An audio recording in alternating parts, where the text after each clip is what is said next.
And I don't like any of it. Okay, folks. Okay, sorry.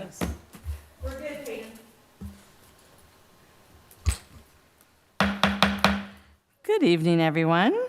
I would like to call to order the closed session for the March 11th, 2026 HBCSD Board of Education regular meeting. Natalie, can you please take the roll call? Board Member Van Landingham. Present. Board Member Cole. Present.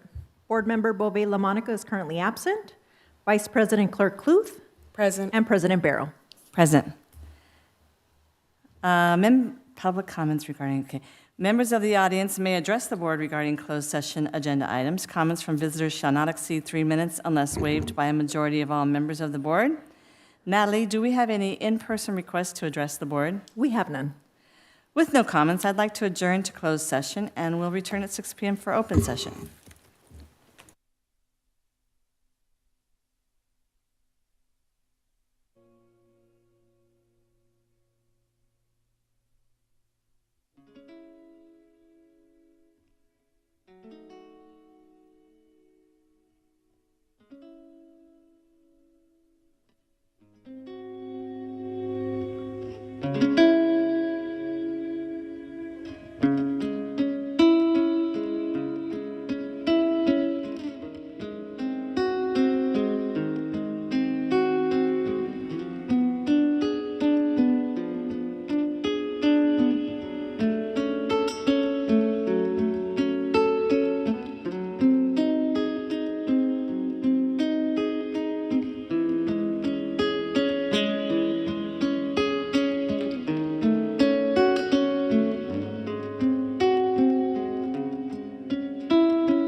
And I could fall.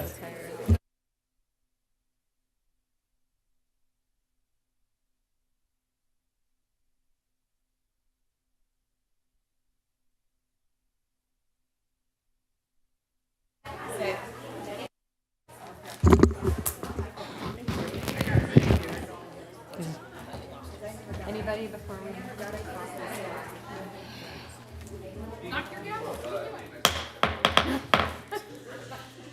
Good evening, everyone. Let's call to order the March 11th, 2026 regular meeting of the HBCSD School Board. Natalie, could you please take the roll? Board Member Van Landingham. Present. Board Member Cole. Present. Board Member Bove LaMonica. Vice President Clerk Klug. Present. And Vice President Barrow. Present. Okay, tonight in closed session, the board received information and gave direction to staff. Additionally, the board took action to non-re-elect 9 certificated teachers and 1 temporary classified employee. The roll call vote for each was as follows. Board Member Van Landingham, yes. Board Member Cole, yes. Board Member Bove LaMonica, yes. Vice President Clerk Kluth, yes. And President Barrow, yes. Flag salute. If everyone would please rise and join us for the flag salute.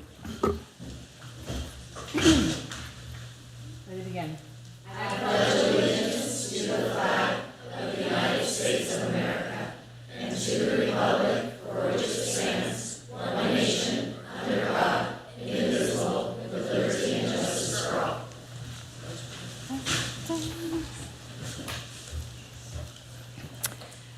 Okay, can I get a motion to approve tonight's agenda? Move to approve. Thanks. Second. Thank you, Maggie, and second, Rachel. Okay, we'll move on to, I just did that. We'll move on to approval of tonight's agenda. Do I have a motion? Oh, we just did that. Okay, we will now move on to announcements. Hermosa Valley Student Council. Yay.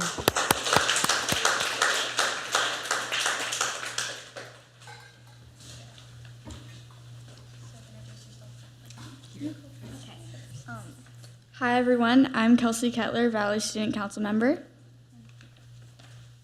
Hi everyone, I am Blake Sprague, Valley Student Council member. Hi everyone, I'm Sienna Hill, Valley Student Council member. We are excited to begin here, we are excited to be here tonight and update you on what's been happening at Valley. Trimester 3 began this week on Monday, March 9th, and we are getting ready for our spring sports season to begin. This will include track and field, girls flag football, boys volleyball, and the surfing team. Last night, Tuesday, March 10th, the famous Glenn Miller Orchestra came to Hermosa Beach Community Center. This served as a successful fundraising event for our HBS band, who also got to go on stage and perform with the real Glenn Miller band members. We were able to sell over 366 tickets, and student council sold concessions during the event. We had a great turnout from both the local Hermosa community and all over LA. Overall, it was a magical night of music and community. Read Across America came to Valley last week and was a great success. Valley's Wednesday's Assemble featured special guest Daryl Evans, the Los Angeles Kings Ice Crew, Bailey the mascot, and Vox D the DJ, who brought incredible energy and excitement to the crowd. Vox DJ provided the music as Bailey showed off some impressive dance moves, while Daryl shared an inspiring message about sportsmanship, goal setting, and self-belief and power of reading. Students were fully engaged and energized throughout the entire assembly. Leadership is beginning a new trimester with a new group of students who are excited to learn what it means to be a leader. Throughout the trimester, students will explore the traits that make strong leaders and develop skills they can use to positively impact their school and community. Our goal is to help students learn practical leadership tools and build confidence in using them every day. Spanish B. Second-year Spanish students took their first formal oral exam last week. Everyone did an excellent job speaking in Spanish for an extended period of time. This week, we have begun our unit on travel.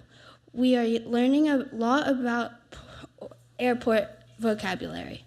Idea Lab 5. Students are starting their final rotation of Jimu robots, marble roller coaster, and 3D printing. STEM 7. Students are working on an app project, Game Trivia Informational, using block coding and universal design for learning UDL principles. STEM 8. Students are completing a time-lapse photography video editing project.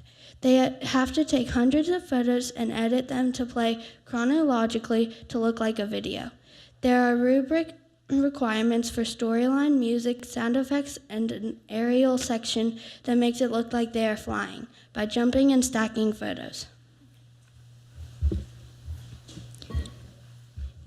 Yearbook groups are working on their new page assignments as we approach the yearbook deadline. They are focusing on filling in missing photos, editing page designs, and editing text. On Saturday, February 28th, our Hermosa Valley School Science Olympiad team competed in the 2026 Los Angeles Rio Hondo College Regional Tournament, Division B. Out of the 47 teams, HVS placed 13th overall after competing in 23 events and ranked 8th among all competing schools. HVS faced tough competition, and while only the top 6 teams in each event earned medals and we did not win a medal this year, our students earned the top 10 finishes in many of their individual events. Our Math Olympiad team had their first Math Counts competition, which was held Friday, March 27th on Northrop Grumman in El Segundo. They also competed against 14 schools from all over Los Angeles. This included team rounds and individual competitions. There were just over 122 students participating, and we are proud of the way our young mathematicians represented Hermosa Valley for the first time. Their next competition will be for the month of LACOE Math Field Day. Thank you again for allowing our student council to share with you what is happening at Valley. We look forward to sharing more information with you next month.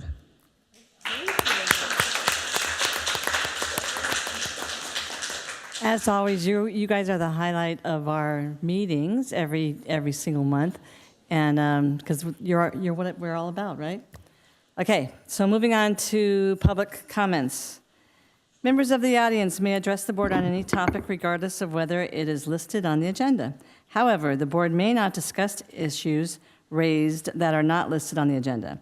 Topics not on the agenda that are brought to the board's attention may be investigated by the administration and a report made to the board, either publicly or privately at a future meeting. Comments from visitors shall not exceed 3 minutes per individual speaker unless waived by a majority of all members of the board. Natalie, do we have any requests to address the board? We have none. We have none? Okay. Seeing no more, I will close public comments and move on to board member reports. And Maggie, we'll start. None? Jen? Carol? Rachel? I just want to give a shout out to the many Valley teachers and to the 8th grade class who visited the Museum of Tolerance, the local Holocaust museum today. The students were fantastic. The docents, incredible. It's an incredible experience that our students are able to attend. And had to take 3 buses through a lot of 405 traffic to get down there, so it was only for the intrepid. But I just so appreciate Mr. Hazard leading that every year, and his stalwart crew. So it was wonderful. So thanks. Wonderful, thanks. We're moving on to reports to the board and discussion. Hermosa Valley Athletics update, Ms. Bledsoe and Mr. Vasquez.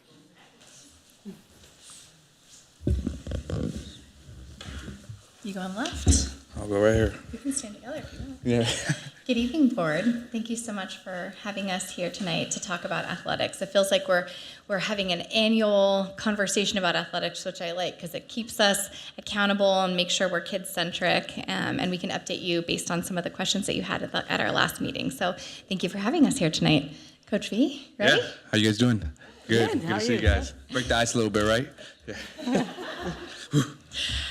Okay, So today we're going to talk about these things. We are going to talk a little bit about program highlights, some of the great things that happened this season. So we have some student participation data for you to review, talk a little bit about Valley partnerships, and then let you know what's coming up, because there's always something coming up. Sweet. We were able to expand cheer this year. Oh, I'll stand right here. We were able to expand cheer this year. I wanted to give a shout out. She doesn't like the attention, but Miss Crenshaw in the back. She's our cheer coach. She kind of killed it. She came in halfway last year and just totally took the ball and went with it. She made our uniforms. I don't know if you could see them, but she made them by hand. She did all the work. She got all the girls like little bags and everything like that. So she was incredible. This year we were able to do all our football games. We did all our basketball games. They were at the Hermosa Little League opening day. They're supposed to be at the, St. Patrick's Day parade. They're supposed to be at another event. But they've just been killing it. And we have 2 girls that are going to come share about cheer and their experience. I have Colette Miller and Alina Kelly that are going to come share a little bit about cheer.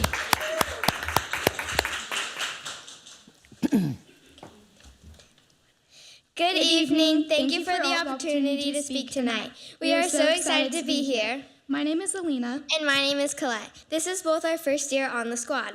We love our team, we love the sport, and we are very grateful to be a part of such a great group of girls that represent our school. I decided to try out for the cheer team because I wanted to be involved in school sports and support our school community. I also tried out for the cheer team because I wanted to be involved in school sports. Cheerleading is something I've always wanted to try, and I finally had the chance to do it. We are so thankful for our coach, Coach Alyssa, for guiding our team and teaching us what it means to be a cheerleader. Throughout the year, we have participated in many events at the school and in our community. We have cheered on our football and basketball teams as they played surrounding middle schools.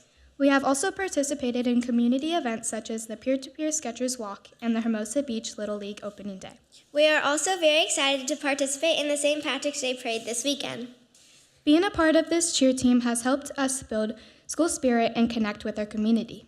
We have had such a great experience on this team and cannot wait for tryouts in the spring. Thank you again for inviting us to speak, and we appreciate your support. Go Dolphins! Yay. This has been something that we've really wanted to add for a long time. Again, born out of student voice and interest. So we are so proud of the girls that we have on our team. Thank you so much for being here. Okay. All right, we're going to talk about the fall sports banquet, which was an go ahead. Yeah, it was an incredible thing. It was our first year that we did it this year. We partnered with HVPTO. They came and sponsored us and kind of helped us with this event. We celebrated our athletes with this one. If you were in the fall there, I know Miss Van Lanningham was there. It was an awesome time to celebrate our athletes. I had a lot of good parent feedback as well that came and said some positive things. A parent says like, oh, a parent at MBMS is kind of jealous that we got a banquet. So it was cool to hear that, you know. And we're having one tomorrow. So if you guys are free, come by tomorrow. We're going to have one to celebrate our winter sports. But this has been a fun thing. We had so many kids show up for the banquet. We gave out certificates for all the students that participated, and then we had some special trophies for some award winners like MVP, Offensive Player of the Year, and things like that. And it was cool. We got some nice picture by Jen Falk. I'm sure you guys are familiar with her. She took some really great pictures of the kids. So it was a really, really fun experience. I know a lot of the kids look forward to it, and I know we took I think 145 for the fall, and then we opened the link for the winter link, and it booked up already to 165 quickly. So that means parents are really enjoying this whole banquet experience. So it was really fun. Cool. Any chance to celebrate our kids, which feels really good. We're going to move on to transportation, which is also the theme, I think, tonight, too, is partnership. PTO has been an incredible partner for us, but this is one of the things that Coach Vasquez and I have been working on since his arrival here. The coordinating of parent rides to games has been something that's been a bit of a stress for us. So now we have buses, thanks to PTO and $15,000, and an opportunity to really grow with gradual release of responsibility there. So we're working hard with our PTO chair for athletics, which is a new position that PTO brought about to increase our financial participation for parents so that PTO can kind of step away from this. But we're able to deliver the students to their away games safely on one bus, and many of them home as well. So they have a really good time, as you can see in the images, and we feel a sense of relief having them there. Sweet. Now we're going to talk about athletics communication. Where's she at? She's in the back. Miss Eileen, thank you so much. She's in charge of all our communication. She does everything.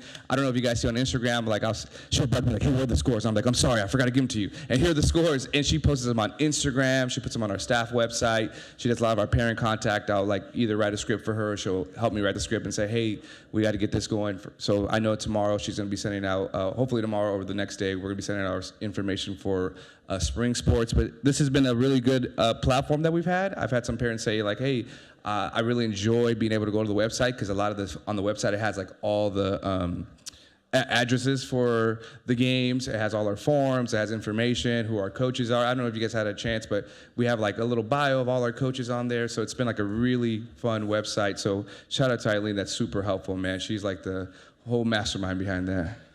Agreed. And then born from communication too, and from our conversation the last time we were here, we had a request to add some detailed language surrounding parent participation in our athletics. We have a spirited group of parents who we love to show up at each of our games, but it's also important for us that we set the norms for behavior, and we want to make sure that when we're farming them out into the community that they're representing us and what we value here as well. So on our athletics form for 25-26, we actually added an entire parent component, code of conduct, so thank you for that recommendation. If you look at the bullets on the left-hand side, these are the things that we have asked parents to sign off on when they're committing to have their student participate in our athletics. We found that it just is something easy to point to should something come up. So thank you for that. We're excited to have it. All right, we're gonna look over our student participation. So these are our numbers from the fall and the winter, if you can see them on the slides. We had some really good numbers in the sense of like how many kids tried out. So for fall, we had 195 students interested in sports, but overall we had 71% of those kids make a team. Cross country, I know you see 46 out of 50. I know it's like a no cut, but there's like some kids that just drop off that say like, hey, I actually don't have time for this anymore. Our surf team was great. Fun fact, last year our surf team, I was talking to Yanni the other day and he says like, dude, I think like 90% of our surf team made their high school surf team. So that's like a big, big thing for our surf program that just started. Same with the winter. Winter's a little bit bigger in the sense that there's only like one team for boys soccer and girls soccer, and then two teams for boys basketball and girls basketball. But we still were able to put up, a bigger group of players because we understand that kids are busy, and so sometimes we need subs and things like that. So it worked out really, really well. But yeah, we looked good in participation this year. We had for fall 75, and then for winter 56%. So now we're going to go into our fall sports and how it looked this year. I want to give a quick shout out to Miss Montoya because I had a baby, so I wasn't here for the fall season. So she killed it as the acting AD during that time. But we had cross country. We had 3 events. We had one at Chadwick.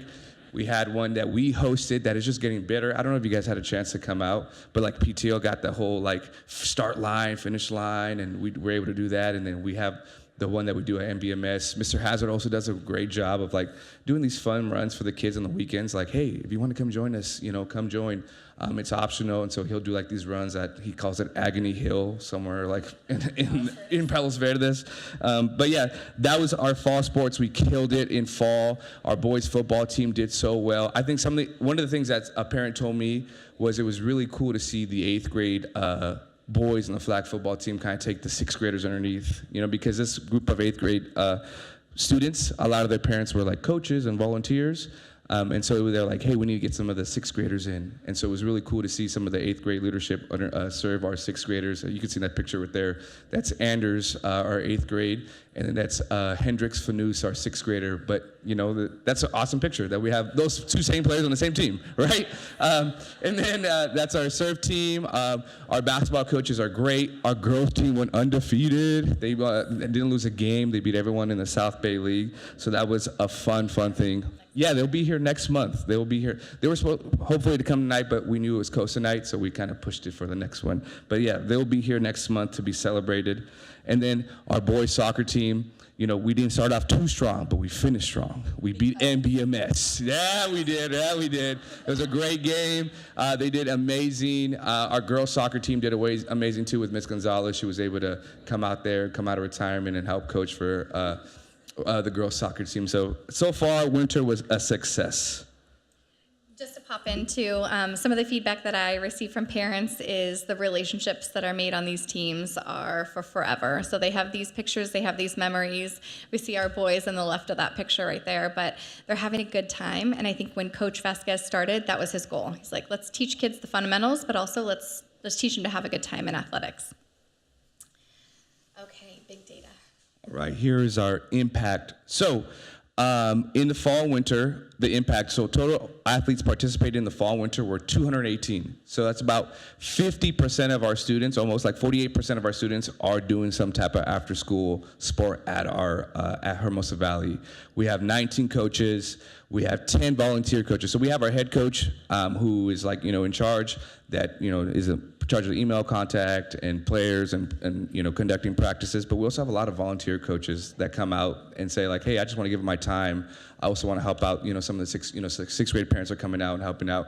I think that speaks a lot to the program in the sense that people want to be here. They could be anywhere else, but they're choosing to be, with the kids and giving them their best. And they're not just getting like, just a random parent, but people with experience. And so that's a really fun thing. So our impact this fall and winter was really, really big. And we participated in a lot of games this year. I think we added one more game in each season, so that was a lot of fun to play a team twice. So that was a good time. Our community partnerships, I also want to chat about this. We have a great partnership with HBYB. I know Ms. Bledsoe is working with them to get basketball pads for our outdoor basketball courts at our school, View and Vista. They've just been super helpful. Dan's been really cool about it. He also sponsored our girls flag football jerseys last year, and so that was really nice of him to do that. And he sent us an email like, hey, we want to partner with you guys. Let us know what you need. We had a parent on the boys soccer team step up and say, hey, I want to donate jerseys, and was able to get his, the boys jerseys and the girls jerseys. Our basketball coaches were just so generous this year. Coach Adam Zahn said, hey, I want to pay for the jerseys for the kids this year. Same thing with our girls team. They said, Rocky was like, hey, I've been here 3 years. This is my little legacy to you guys. We played against American Martyrs this year for basketball. It was fun. We beat them, both boys and girls beat them. So they were really excited. We had one game here, and then we had one game at American Martyrs. So that was a lot of fun too for them. And then our cheer team. We're just going out and doing more events like the Skechers, the St. Patrick's Day, and things like that. So what's next?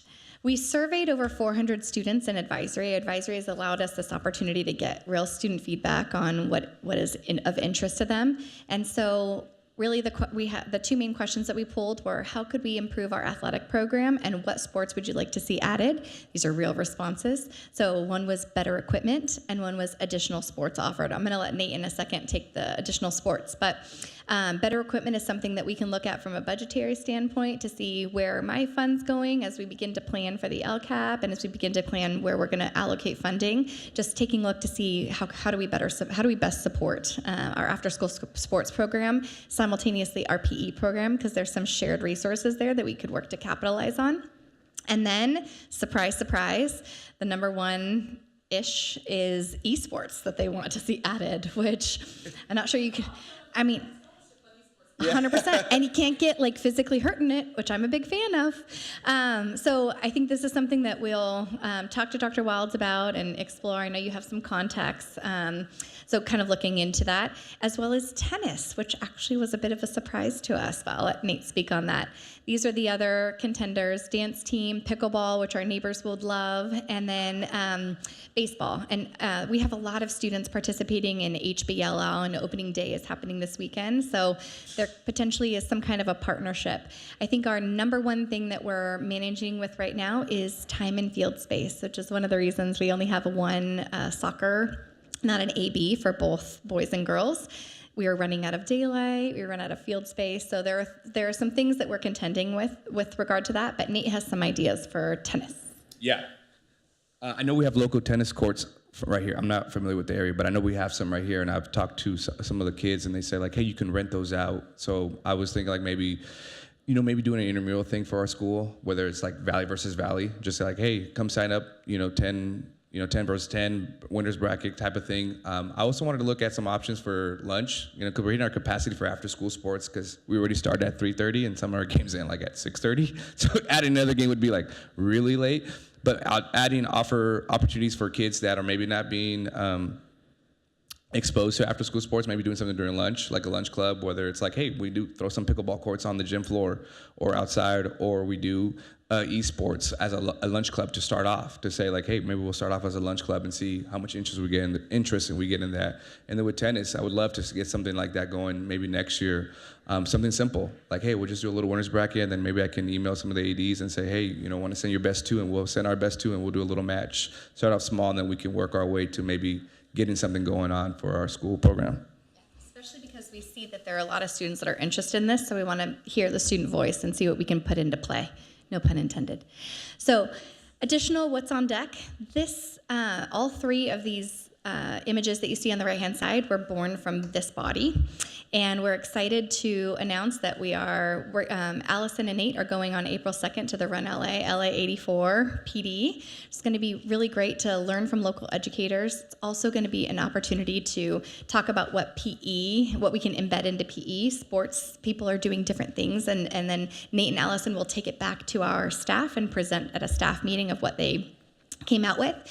Program expansion, we'll be working with Danica Brown, who runs our track and field, and Nat Hazard, our cross country, to talk about what are we going to do with expanding opportunities out in the community. There are lots of programs that prepare students for the LA Marathon. Students Run LA is a fantastic organization that helps bring middle school students actually and train them up in a very streamlined, healthy, non-injurious way. So I'm a big fan of that. But the SRLA Victory Run, they're hosting a 5K on May 3rd that we're going to be exploring to see how many of our students can work an entry-level 5K before we put them in multiple-digit number mile runs. But we're excited about the prospects of continuing our program out in the community. We're so proud of our kids. They've represented us incredibly well, not just with their athleticism, but with their team sports mentality and their positive outlook and their high grades, which are a requirement to participate in our sports, high grades and citizenship. So it's been a fantastic fall and winter season. We're excited to jump into spring. What questions do you have? Anybody have any comments? Maggie? Start here. Start this way, Rachel. Kudos, hats off to the program that you have evolved. And Jessica, giving you the lead, Coach Vasquez, I've been intimately involved with the intramural program just as a mom of two boys, and for the last, I think it's 4 years straight, and seeing how much the program has grown and been professionalized. I know the buses are expensive, thank you, PTO, but the team camaraderie that the bus experience adds, and as a parent stressing out, I'm trying to come from downtown LA, like, they need rides. I said I'd be there to get them to God knows the other side of Palos Verdes. It's always Ridgecrest. What am I doing? I'm like, no, not Ridgecrest. So it's really been something, a wonder to behold. It's been just fantastic for the kids. And again, kudos off to you. Having to try to figure out in a million different places, where's the game, when are the games? Now, that one website, Eileen, I mean, it's fantastic. There needs to be one-stop shopping, and it really has taken Hermosa Valley from here, for the intramurals from here to here. Awesome. And, the soccer team, again, we beat MBMS, that's all that mattered. So, but I just want to say thank you just from a mom side watching this grow. It's been fantastic, so thank you. Thank you. Awesome. Carol.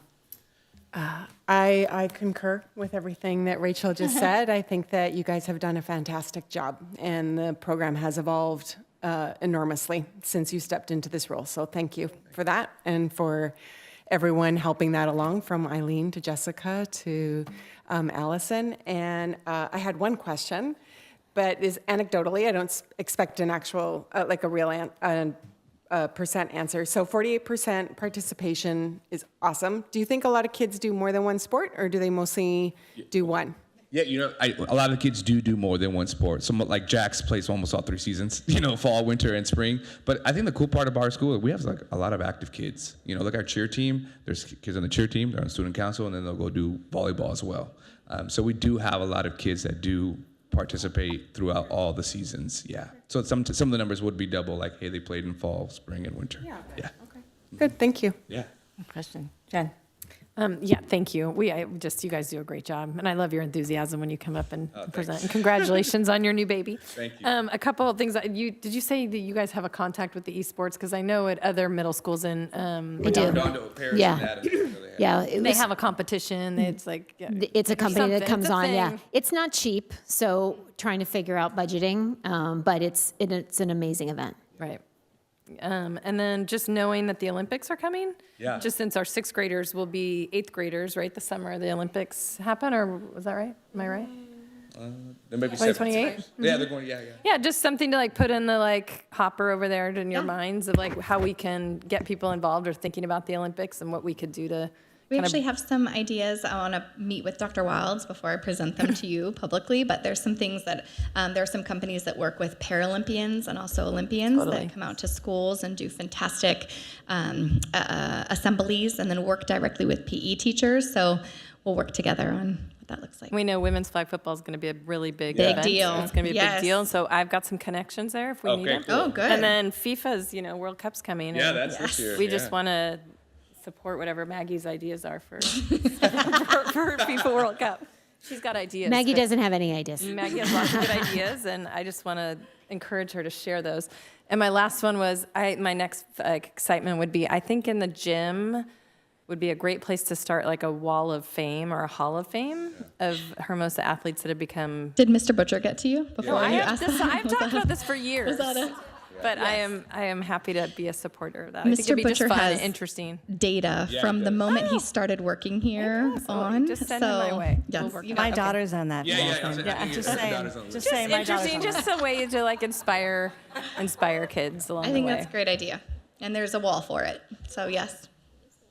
I love this, so don't take my questions as anything other than love for middle school athletics. 48%, when you look nationally, there's higher percentages elsewhere, so I'm just curious how we rank in terms of other surrounding districts off of the 48%, and then I'd also love to see a gender breakdown because we know that middle school girls become less likely to participate, and so while we have girls volleyball and boys flag football, and I'm assuming cheer, cross country, surf are co-ed technically, love to see what the gender breakdowns look like. Also to Jen's point on flag football, given the rise of girls flag football, it looks like we had a lot of folks try out who couldn't make it, but is that a co-ed sport like it is at other schools? Well, we have a boys flag football team and a girls flag football team at our school. Yes. Oh, we do? Did I miss that? Spring season is coming up. Yeah, it's coming up. Oh, sorry, I missed that. Yeah, they're not in the same season. Got it. Yeah. Okay, cool. And our girls flag football team is beast. Yeah. yeah. Yeah. Yeah, we have like a sixth grader who's like trying out for the USA team, like for girls Yes. flag football. Yeah. For that Hall of Fame. Yeah. Future Hall of Famer. So love to see just breakdowns off of the numbers off of that. And then getting into tryouts. I get field space and all of that. But if there's ways for that, we can, in this town, in this community, if you can't play it in middle school, you will never, ever, Yeah. ever, ever make it on the Coaster or Union team. Like, there's not a chance that you're going to walk onto that varsity team if you haven't played it. It's a club. And so it becomes an equity issue of then playing for club, right? Yeah. So we have a lot of kids. I know for volleyball, I think we've only had we've had less than a handful of non-club players who've ever made it onto our volleyball. And so while I love that we have a winning record and that's an important part of school spirit, I'd love to find a way that we have a non-traveling Yeah. team that can play, right? If it's sixth graders who just get a chance to hang out and then they grow into the eighth grade A team, great. Yeah. I know that Coach Kashi, she had like a trainers team. Yeah. Like she kept like 4 girls Yep. and then she trained them and then said like, hey, you're technically on the team, but we would love to have you around. And I know in the past we've offered clinics with Coach Kashi, which was like a good, startup for girls that never played volleyball or wanted some more experience and exposure. So maybe that's something we can look forward to doing as well. Clinics or non-travel teams, I know my son's experience at a different middle school. He's not playing on the travel team, but he's out there every day for practice, Yeah. right? And so he gets to be part of a team. He still gets to build camaraderie. He still gets to show up in a practice jersey. And I think that is also the kind of school spirit we want to build for kids who might not make a travel team. And that's going to be real life for high school as well. But if they don't try it on in high school, Ms. Bledsoe's heard this from me more than once, so I know this is old hat. I'll continue to make a note and do my best. you. Well, I think it's really important. It's not. I mean, I know we're like kind of being, but I do think that social play is really important at And middle middle school. school. Middle It's just school. the only time. I mean, it's a hard world out there in Redondo. Yeah, and I think it would Costa. be important to know we do have a lot of kids on club teams that don't participate in middle school because for whatever reason their club team don't encourage both, right? So that might be some good numbers. There are kids who are, right? That won't play with us. It's a healthy, active yeah. community. Yeah. Absolutely. Yeah. Yeah, and I think the other piece too, kind of taking it a bit away from athletics, we do a really good job of figuring out. Last year we did a survey, I think it was last year or the year before, of what things are you doing. So if our students are not involved in an athletic thing, they oftentimes have something else. At our last flag ceremony, we recognized our athletes, and we also had our science Olympians stand up and our math Olympians stand up. And there was a comment from the mom of like, "I'm so happy that you had our mathletes stand up." And so I think, there are kids that just won't come up to Coach Vasquez and be like, "Put me on the team, Coach." But they are saying it hard to Miss Shannon, right? Put me on the team, But Coach. if we're also cutting 45% of kids, right, there's also a need that we could put in other places. Okay. And then my other two questions are, can you tell me more about how boosters are working and uniforms? Like, Boosters? Because I know like Surf has a booster, right? So PTO hasn't gotten us any jerseys as of recently. A lot of the jerseys that I've gotten been like partnerships. So like HBYB helped us last year with the girls flag football. For the boys basketball teams, or the basketball teams, the coaches purchased those. Right. Soccer team was a parent. So they haven't really helped us specifically with jerseys, but that is something that I asked them, like, hey, maybe we can do some type of partnership where we can get jerseys so they're all sponsored, and so we rotate every 3 years, so we're not having, because I think the jerseys I had, the boys basketball team had the jersey since like 10 years ago. So we were trying to get some new stuff. So I had brought that up to them saying like, hey, can we So do each year, each season gets a new No, as of right now, I've been doing like 3 years. So I have been working my way. So my first year, I got my second year last year, I got girls volleyball new jerseys. And then we got the HBYB flag football jerseys. So now I was like, okay, we got to focus on basketball and soccer. So this year, I finally was able to get some people, like the boys soccer team, someone stepped up and said, hey, I'll sponsor them. And so I was like, great. We asked around. Same thing with our coaches stint. So, and then we got also cross country jerseys last year too from HBYB. So I'm trying to go like 1 year at a time like that, and then every 3 years rotate. But I'm hoping to get maybe some partnership with PTO. I know I brought it up last year at our last board meeting. Man, there's a lot of resources that we can capitalize on. So I'm trying to find as many as I can. And so do any of the sports have boosters tied to them? We do not have a formal booster program, no. Are there, so the only reason I'm asking is because I've seen like some sport specific, namely surf, that I have like, people are wearing non-HVS stuff. So I'm just curious where that money is going, fundraising. Yanni was the one that he got so excited, so he created these custom sweaters for the kids. But we are talking about PTO. We met with Allison.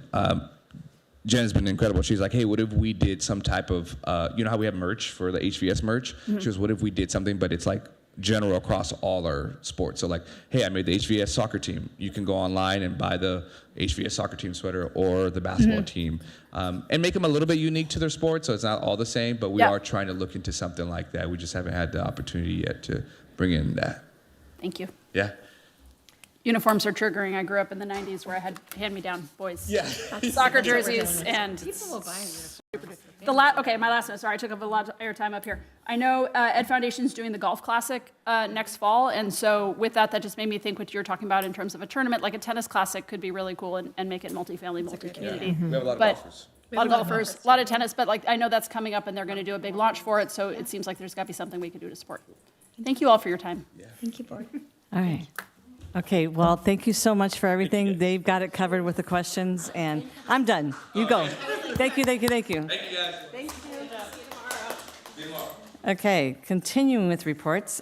Beach Cities Health District update, Tom Backley. A lot of energy in the room here. No kidding. So we'll try to ramp it up as we talk about blue zones and some of the things that are happening at the health district. No, we really appreciate our partnership with Hermosa. It's been going on for years. We're not able to do all the things we do without you, so thank you for your partnership, and we're going to share with you a little bit about some of the things that we have going on. I think, as you know, my son went to Valley in the 8th grade, and so, yes, teacher there. So he's a county sheriff now, so they grow up. And so thank you for that. Thank you for his education, and thank you for your partnership with the health district. So we're going to make this brief, and then if you have questions, we can go back. And some of you have seen some of this in our tri-agency. I think that's a great thing that Hermosa does between the city and the school district and the health district. That doesn't happen in all the cities, but it happens in Hermosa, and it's a great way for us to share information. So real quick, just want to talk about some of the Blue Zones results. I think everybody knows that we're a certified Blue Zones community. That was something where we came together starting in 2010 between the city, the school district, health district, and we were selected as a place to see if Blue Zone could certify or genetically engineer a Blue Zone site. And so we were certified in 2016, and we have 10 years of experience as a certified Blue Zone site. So we just want to talk about some of those results real quick. So our well-being score, this is a metric that Gallup uses nationally, and so our score is 69.5 across the 3 cities. We'll show how it breaks down by each city. That's the highest score that we've ever received, and then the score in Manhattan Beach is the highest in the nation, and Hermosa is right behind it, as you'll see. So you can see people have a lot of pride in their city. 79% are in agreement that the city or area is the perfect place for them. Proud of the community, 76%. So some of the things just to kind of watch for on the right-hand side a little bit, 51% of Beach City's residents have concerns about incivility. That's lower than the national average, but again, something that we want to continue to keep an eye on. And then alcohol consumption is down slightly from a couple of years ago, but our alcohol consumption in the 3 beach cities does run higher than the rest of the United States. The rest of the United States? Yes. No percentage, you don't know? We do have it, I'd have to double check exactly what it is, but it runs about 10% higher. So on the well-being score, what we have is the U.S. total, and what we've been seeing with these scores is while the nation has been declining, our well-being score has been increasing. And so you can see that the total for U.S., dark blue is most recent, decreased a little bit. You can see our total went up to the 69.5. So there's Manhattan Beach at the 71.6, and then Hermosa at 70.2. So very high well-being scores. What we're seeing as far as improvements is in exercise, pride, and community. And then slight declines from 23 is cholesterol, and then self-assessment of physical health.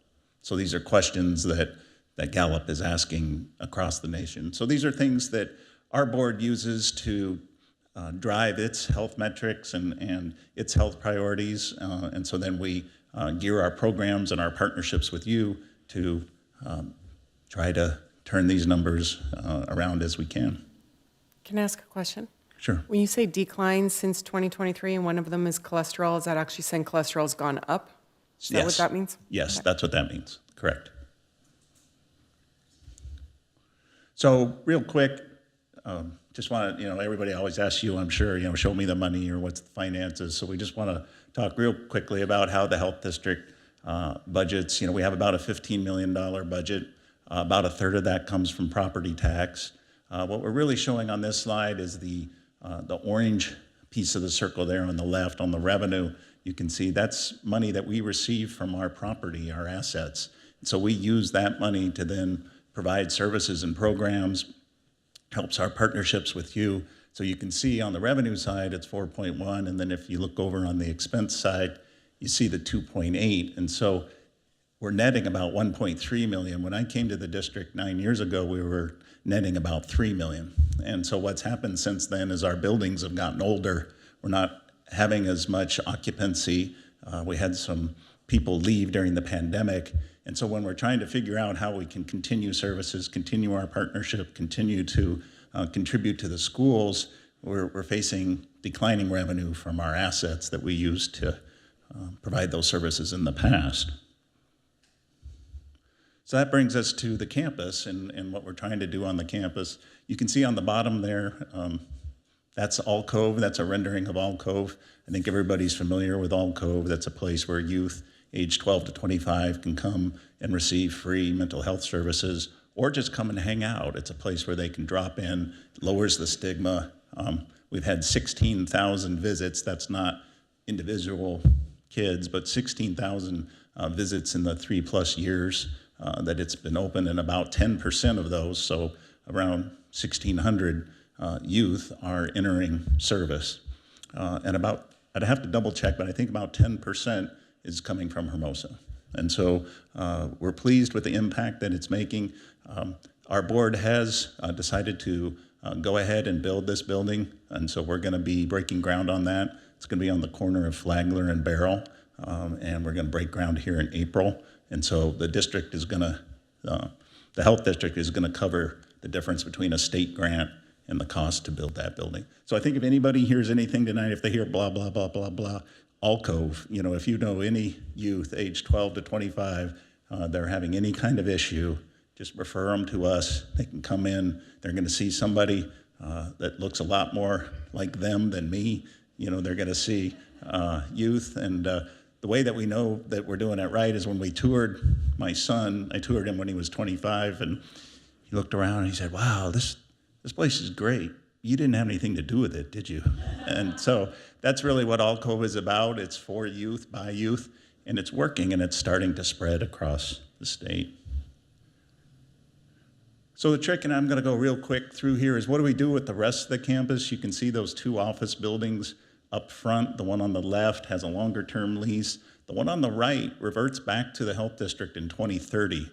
And so what we're looking at doing is moving some of the programs that we have in the orange building, such as the Center for Health and Fitness, into that building.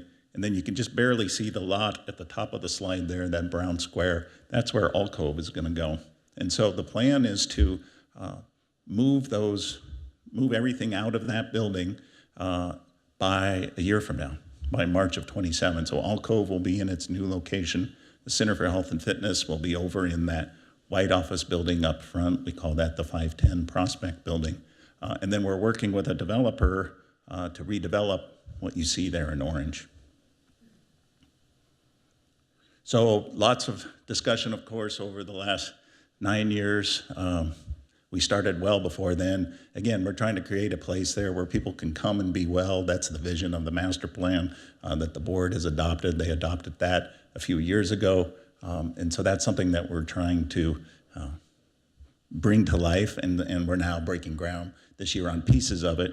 And the big piece we need to figure out is kind of what's going to go in the middle. And the reason why we need to get out of that building is because of seismic issues. You can see some of the other infrastructure issues that we have with that old building. It's been there since 1960. It's done a great job for over 60 years. It's now time to move forward. So this is just some of the planning process that we've been working on over the years. I think the take-home message from this is that we are listening. Like you all, maybe we don't always do what everybody wants, but that doesn't mean that we're not listening. And so that's something that we've been working on over the years, is to address concerns from the neighbors. So you can see some of the initial concepts, pretty dense. Then we heard back from the neighbors, hey, how about more open space? This is how we compare across the different plans. We started out with 420 units of assisted living and memory care. That's what the need is. That's what the market studies are saying. So we said, all right, let's start with a plan that has all of that in there. And then we're at a point now where the master plan we've adopted is 217 assisted living units. So we've dropped the number of units from what the need is. So this is the current master plan. You can see Alcove is that square up at the top. And then the orange is assisted living, independent living, green space in the middle. And then the blue space is phase 2, where we had envisioned perhaps aquatics. We had thought that the Center for Health and Fitness, which is our older adult gym on the second floor, was going to need to leave and come back, but it's going to move to that little gray building on the bottom of the slide. And so, again, we're kind of adapting. This is just a plan from one of the developers that we're talking with. I think in the next week or two, we're going to enter into a letter of intent with a developer. We're speaking with 2 right now in detail. This is one's sort of concept. You can see it's pretty close to the master plan that we had before. And what we're trying to do is set back from the edges, have more of the development in the middle, be conscious of height. Those are things that we're hearing, and construction time. Those are all things that we're hearing from the neighborhood. So this just gives you a sense of, and again, this would be a ground lease. This gives you a sense of what we'd be looking at. And again, trying to really be sensitive to the neighborhood while still being able to provide health services and then provide revenue to the district. So just kind of wrapping up here, so some of the successes, we have a bike path. I don't know if you've ever been on that bike path at Diamond and Prospect around the time that school lets out from Redondo, but it's one of the busiest bike paths in the South Bay, according to Redondo Beach. And so we feel great that it's been improved, at least in Redondo. And so that's something that we're very proud of. CHF, we're gonna be moving. Then also going into that office building on the corner, is a program for all-inclusive care for the elderly. And so that's a place where older adults can come and have all their health needs met. So that's going in, and then we have Alcove going in. So what's next? We're gonna be breaking ground with Alcove and the Center for Health and Fitness this spring. We're gonna have a developer on board in the next couple of weeks for the rest of the campus. And then they'll go through the process of approvals with the city of Redondo Beach. So I wanted to keep that brief and answer any questions that you might have. We'll start with you this time. Maggie? Many. Oh, no. Never mind, we'll start with no, Tom, thanks again so much for your partnership and the partnership of Beach Cities Health District. First question, a few years back we had looked at seeing, because we have such a younger population than the high schools and mobility is a bigger issue to get to Alcove, we had talked about liaisons or liaison offices within Hermosa. Is that still something that's being discussed? Yeah, love to do that. And I think we're doing some of the things, we're doing some of it like small, like classes. We're doing some of that at some of the facilities in the park, the Kiwanis building, and continuing to work with the city on that. But that would be a great partnership with the city because you're asking for it in Hermosa. We can go to the city. As you know, we provide service to the whole South Bay, and so they have to come here. But in the case of Hermosa, since you're in the district, we can do satellite offices. That's encouraging to hear. The second thing is I was a big fan of the bond, and the pool folks have been in my ear lately, and so I unfortunately sent them on to you because I noticed that you have pool listed in a potential phase 2. Right. Just for reference, my son has been on a wait list to get on the Beg Pool swim team for 6 years now. Wow. So any way that Hermosa could get access to a pool, because we can't just throw them in the ocean and expect them to swim, Right. I'm all a supporter for. So however we can help you make that a larger community access beyond the senior access is something I know that there's. Yeah, what we envision is there'll be senior access with the assisted living and independent living where through the Center for Health and Fitness, they'll be able to do water aerobics and classes. That would not be a community pool, but we have space on the campus for that in the future. And so that's something that we're open. We've studied it. We have it's 5 years old now, but we have a pretty in-depth Redondo can't use theirs either, study. except for Saturdays for like 3 hours. So there is a need. I know there's a lot of naysayers, but there is a need. That's something that we're happy to keep discussing. Okay, thank you. Hi, thank Hi. you for all the work you do for Beach Cities Health District and for us. I mean, you've been in the community for so long, so thank you. Will you just walk me through, I know there was the bond and it didn't pass, and then how are we here? Like, how are we affording, how are you all affording to do this now? Yeah, so the bond did not pass, and Right. so let's just talk about Alcove, for instance, because a big piece of the bond was for Alcove. So we're value engineering that, meaning we're shrinking the size, we're not pursuing all of the environmental sustainability initiatives that we had with it, and currently we don't have a I could go back to that slide, I suppose. Well, we can just use that one. So the square up at the top there is Alcove. We don't have a connection from there up to the rest of the campus, which we really want, and that was part of the bond. So we're doing less with less, Right. I guess is how I would put it. In the case of Alcove, the other big piece of the bond was the open space, and so that's the community commons in there, and so we're going to need to rely on a development partner and a public-private partnership Right. to generate as much of that community space as we can. And when they develop that, is that something that they develop for their own, you mean, like, could a pool be in something like that? Well, Or a cent? yeah, what we'll probably recreation most center? likely see is that the pool would be in the assisted living or independent living area, and then we, with the Center of Health and Fitness, would have the ability to do classes and bring people into it.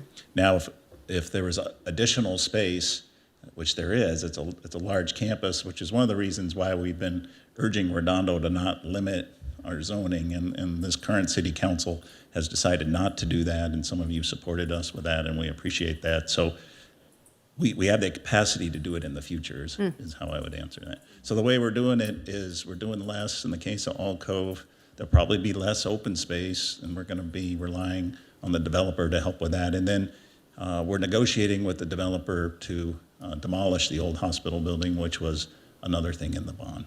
So we're pulling it together. And then when we were working on the plan 9 years ago, getting that little building on the bottom of the slide there in 2030 felt like a long time away. Well, it's not now. No. And so we're able to move some of our services in there, like the Center for Health and Fitness. Well, let us know how we can support you. Yeah, no, you've Happy done to- a lot, and happy to do that. we'll continue to partner. A pool would be amazing, though. Yeah, I'm meeting with them tomorrow, as a matter of fact. So, Thank you. thank you. Carol.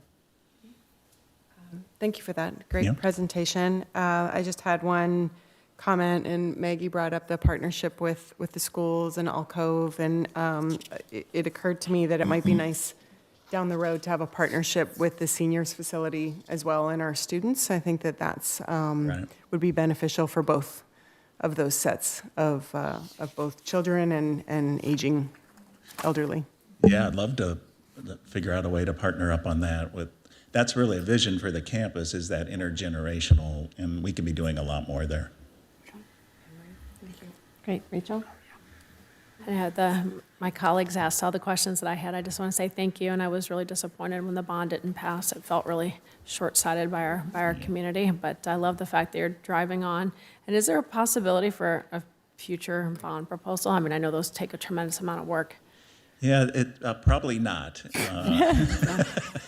Too soon. No, probably not, because the threshold for us, the health district, and the city is 2/3 as opposed to 55% for you. And so the reason why we put the bond on that ballot was there was another state initiative that would have brought it down to 55%. So we were really needing both.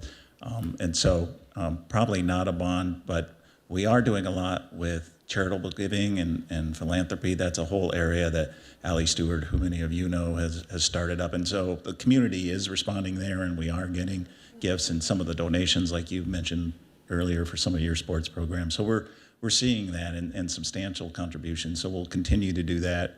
But yeah, we're pulling it together by kind of downsizing what we had planned to do. We did have to make reductions over the last year, and we've had to reduce our contribution to the schools, to you all. But we feel like that's kind of evened out with our ability to do All Cove, because those funds were going for counseling services.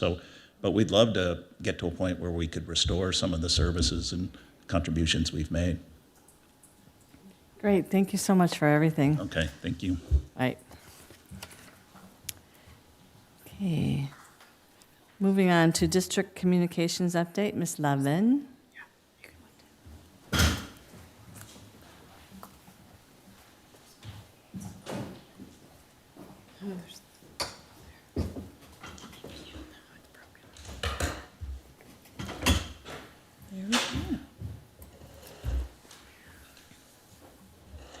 Good evening, Board.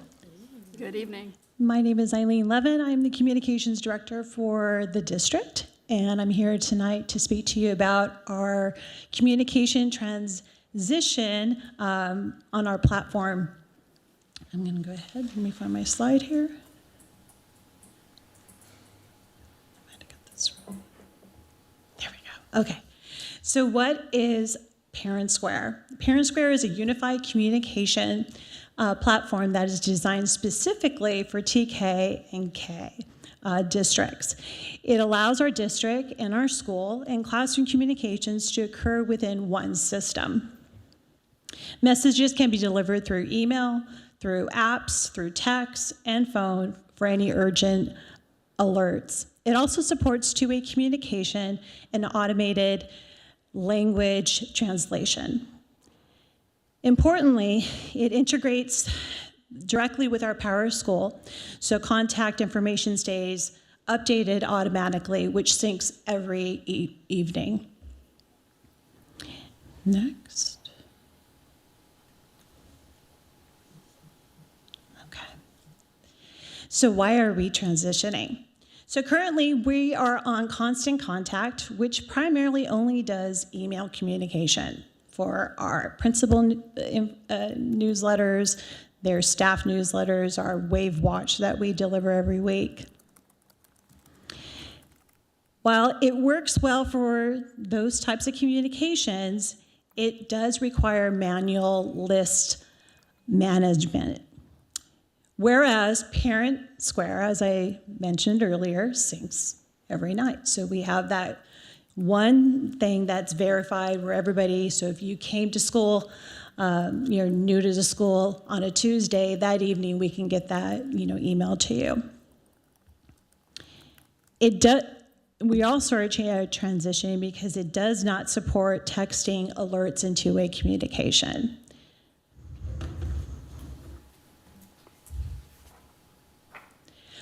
What our communication system needs. We need a platform that connects directly to our student information system, which in this case is PowerSchool. This ensures that student rosters and contact rosters information are updated automatically and also reduces manual data management. Additionally, we need a system that supports both everyday communication and urgent notifications while providing consistent experience for our families and staff. Crisis and emergency communication. This is a big one for us. Parent Square is going to give us the opportunity to provide that immediate multi-channel delivery of information. Again, email, text, app, and phone. It is also role-based permissions for authorization for emergency messaging, and it will help us during a crisis for speed and accuracy and reach, which are all supported by Parent Square. So what will change? Beginning in the summer of this summer, 2026, Parent Square is going to replace Constant Contact.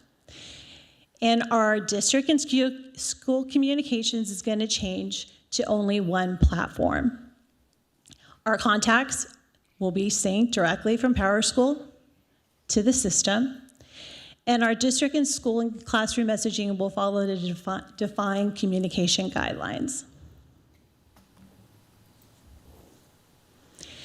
And I also wanted to say on that as well is it will increase our statistical information on parent engagement, which is really great, fantastic information that I don't get with Constant Contact.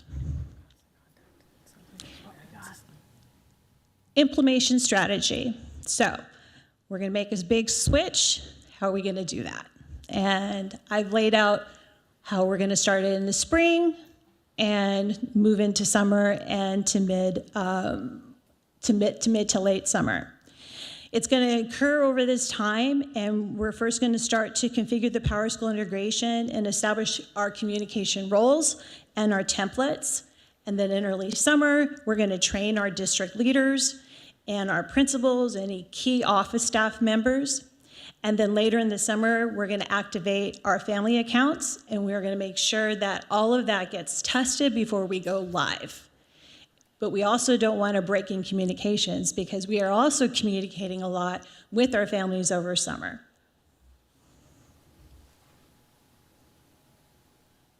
Staff and family support. Staff is going to receive training as well, and we're going to give them some clear communication guidelines on how to do that, as well as our families. They get to choose How would you like to get your information? Because we know everybody likes it differently, so they get to choose. School offices will be assisting families in updating their contact information as needed. And our goal is to have a very smooth transition with uninterrupted communication. And I'm happy to answer any questions you may have this evening. Rachel?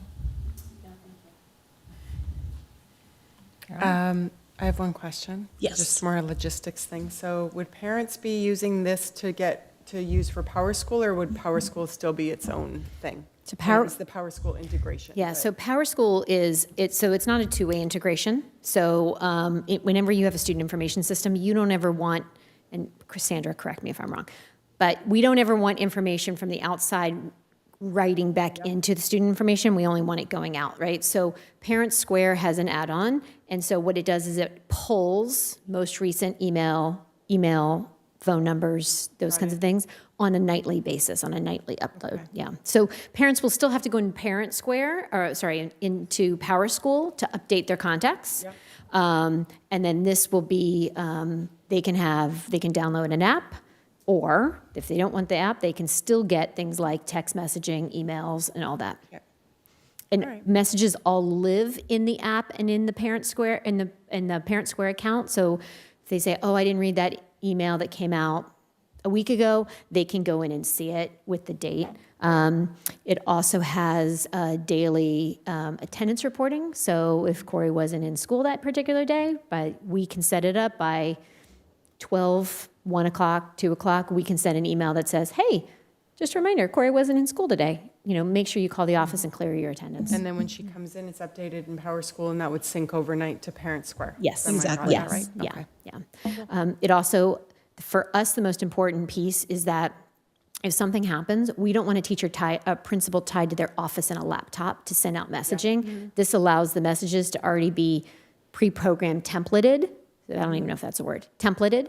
Yeah. And then when they're out managing the crisis, they have the ability to communicate. What we know in 2026 is the majority of our parents are not tied to an email, but they are tied to a phone with a text message. And so we can get something out very, very quickly. Okay. Yeah. Thank you. Great. Jen? Yeah, can you just tell me, and Susan, you may be the person to answer this, but so just since I've done both high schools, is it more of a Redondo system that we're going to, or is it like Costa? Does Costa have Parent Square too? No. Costa just What is Costa? Summer, actually. It has like a peach tree or something. It's That's honestly different. That's completely different. That's like for Oh. community flyers. Yeah. That's unhelpful also. Yeah. Parent Redondo did adopt Parent Square. I want to say I'm looking at Sandra. Maybe a year or 2 years ago. It was. However, it's one of the largest parent communication tools in the United States. Okay. It's the gold standard when we looked at all of the different sources. Because what we can also do is we can deliver confidential information. CAS scores can go through here. Report cards can go through here. So it's a single kind of one stop.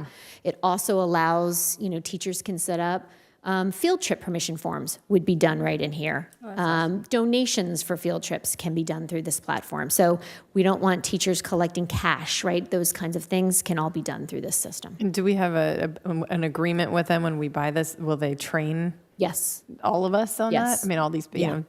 Okay. They have a really extensive library as well to access. Okay.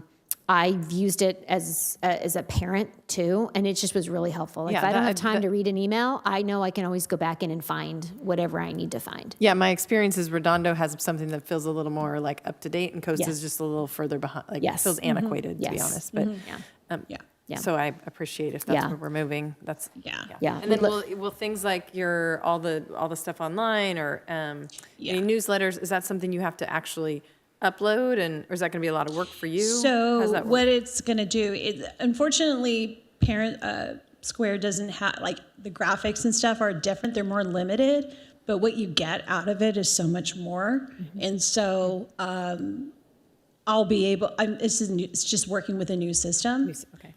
And yeah. And you're up to the challenge. Yeah. I'm up to the challenge. Yeah. And in the Well, our graphics are great. Yes, and the staff time to be like, we have a new staff member, or what right now at least once a month, Vicky's having to stop and do a download from PowerSchool and do a manual upload. So you may not always be catching most up-to-date emails or parent goes in and changes a phone number.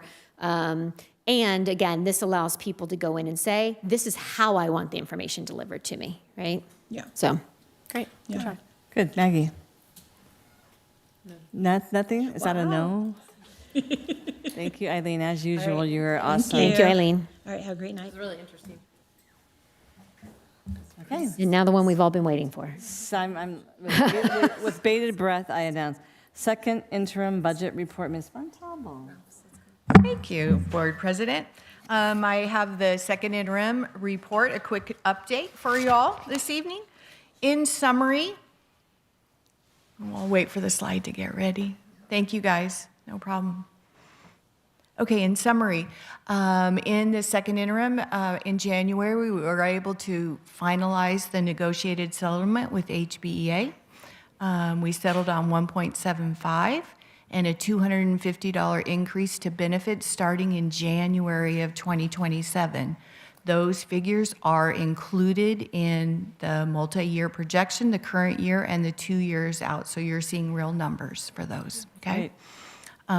Changes to revenue and expenditures. Revenue, unfortunately, has decreased going into the second interim report, and expenditures have increased due to several reasons. We've had some settlements. We've had increased staffing for teachers that are out on leave of absences that have been updated and included in the current year projection. But Hermosa continues to have a strong projected revenue reserve balance of about 21%. Next slide. Here's our famous pie chart that we all love. 80% of our revenue continues to go to salaries to support our staff. Next slide. Some key numbers in our multi-year projection. Conservative enrollment numbers for all 3 years moving forward. In January 2026, our current year enrollment did increase to 1451, so we might see a slight increase in revenue at the end when we do our P3 and annual reporting, but it depends on how many students come to school. Our average daily attendance dictates what we get. If kids are not in school for a day, we don't get paid. January 2026, the next two bullets are in regards to the governor's budget. In the multi-year projection, he has reduced projections for the cost of living increase in all 3 years. So that is affecting our LCFF funding moving forward. The governor's budget also, this is encouraging, does propose to increase special ed funding, potentially another student support block grant on the table, and more funding for the learning recovery block grant. He's going to give it back to us. So we don't know exactly what those numbers are yet. We're looking forward to the May revise, which is about, I think it's May 21st. And then again, that's just a proposal. You know, they don't adopt their budget until June 30th, and we're going to adopt our budget third week of June. So it'll be a dance that we're going to do to make sure that we get everything in. Next slide. Looking at the multi-year projections, we're remaining physically solvent for the current year and the 2 subsequent years. We're going to continue to monitor expenditures until the end of the year. We're going to be prudent and cut costs where we don't need things. We can wait till the following year, or we just move the program in another direction. This year, we will be required to expend some of the one-time dollars that are expiring in June, which is Effective Educators, the Arts and Music Discretionary Block Grant, and the Learning Recovery Block Grant. When you look at the reserve for all 3 years, we currently are remaining very physically solvent with a strong reserve. Next slide. And do we have any questions? Okay, we're going to start with Maggie, I guess. I've been playing around with looking at the governor's budget, and it looks like the $1 billion that he's putting into community schools is going to stay like at $1 billion.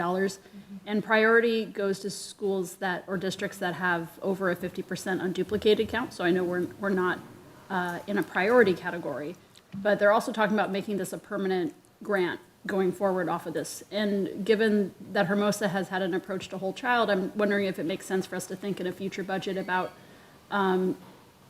Beach City's Health District does many of these supports that wrap around for whole child, but I'm just curious, this has nothing to do with your report. This is purely about budget brainstorm. Yeah. But if there are possibilities for us to think about how some of the other whole child supports we do with mental health, parental outreach, and any of those other services might make us eligible for some pot of this state funding going forward to help. It's really hard. We're It's just really the hard. losers. I mean, we are just the losers in the budget game. Grant, so many we've been fronts. trying to explore different grants, and every time you click on one, you do the deep dive, we're just not the category they're looking to fund. And it's frustrating, and I think that's really why we so much appreciate the support of HBEF. I mean, and PTO. I mean, PTO right now is on target to raise, $100,000 just a dolphin dash, right? Like the things like we heard tonight are only possible through HBEF and PTO. And I think that's, it's really a gift to our community, because in these governor's budgets, and the three of us look at each other, we do not come out, but also knowing there's such a surplus of money in other districts. Yeah, we're way below the 55% unduplicated population at 7%. And so, yeah, we're never going to be eligible. And even when they have the grants, like Dr. Wild said, if you don't have a certain percentage, they won't even look at your application. Cool. That's it. Thank you for your work. Yep, Thank you, Carol. you're welcome. Thank you, Rachel. Yeah.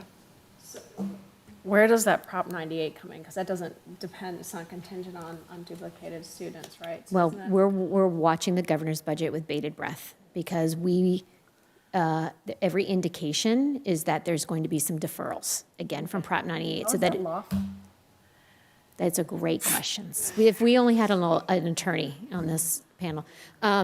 Great question. Unfortunately, the law allows the governor to defer, and there's nothing in the law that, it's a permanent emergency. and the deferrals can be paid back $1 a year.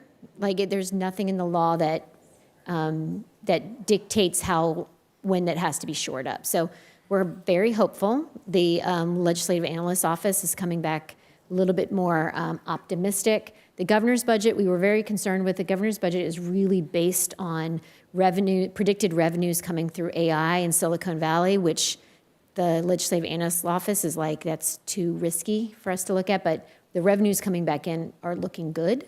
But again, it's looking good with one-time funds. One-time funds are very difficult. They're great for buying things like curriculum, but they're not, you can't use them on people who are ongoing. And things like raises, and the COLA is really small. And what we know is the COLA is not really the COLA, because you take the ADA off of it, so. Right. And also, just to reiterate, we do have a yearly deferral. It's a budget game that they play. It's a shell game. So at the end of the year, they take our last apportionment and they don't pay it. They hold it, and then they pay us in July. So we're shorted revenue, and then we get it in July. But even due to that, we still have a positive cash flow. You can look at the cash flow in the second interim report. We're very solid. We'll be able to meet all our financial obligations. I had a little bit. Yeah, our favorite quote from the incoming president of school services was that the governor, what did she say? The governor is using Prop 98 as his personal credit card. Oh, Zero balance, personal credit card, yeah. But going back to ADA and knowing that enrollment is our decline in revenue, it's only partially due to enrollment. It's primarily these other things. It's primarily, developer fees. Developer fees, we're just basically making a prediction, right? Depending on whether facility use, dollar amounts that come in, and then there are other things. Settlements, personnel settlements, special education settlements, those kinds of things are unpredictable. But going back to that ADA, And since Eileen just briefed about our new communications platform, and I know a lot of times if your kid's sick, I don't want them at school because they're going to get other kids sick. However, every time I go to Maricosta and have to clear an attendance for my sophomore, there's a little note there that says, consider a donation because you know our school loses this number of funds. I would love every single school board meeting every month for us to report out on how much money did we lose this past month because of attendance. Yeah. And for some It's an easy message, calculation, yeah. And then at that, and then another message that every time because I don't remember clearing Jack's absences, but there are a lot of parents that don't understand this, and I didn't understand this until I ran for school board either. I heard it, but it didn't sink in, and now I'm like, it's I'll be huge. honest, I have mixed feelings about asking people to pay for their child's absences because it does go a little down the road of, well, we'll just take our vacation, can I cut you a check? I really need them in the seat, right? And There's I- other things besides money. I don't want kids. Yeah, I mean, Exactly. it's one of the number one things we hear from our teachers. We're right now engaging, and this kind of goes a little into my report, but right now we're engaging in some really meaningful coaching with our teachers in Wit and Wisdom. We have coaches coming in. What are the biggest challenge our teachers are facing right now is if a student was absent. What we saw today when we walked Vista, you can't make that up at home, right? That kind of speaking and listening. So what we always say to families, yes, if they're sick, fever, vomiting, stay home.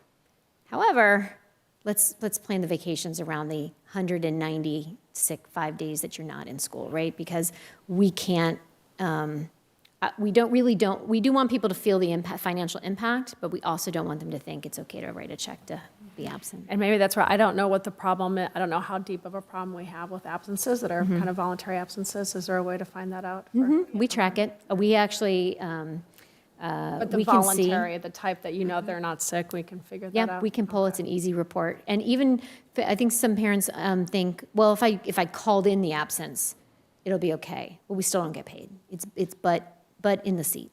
Right, and if you have a partial day, if your child has a dentist appointment, eye doctor, a checkup at the doctor's, by all means, take them, but bring them to school either before or after that appointment, and we'll still get paid for the day.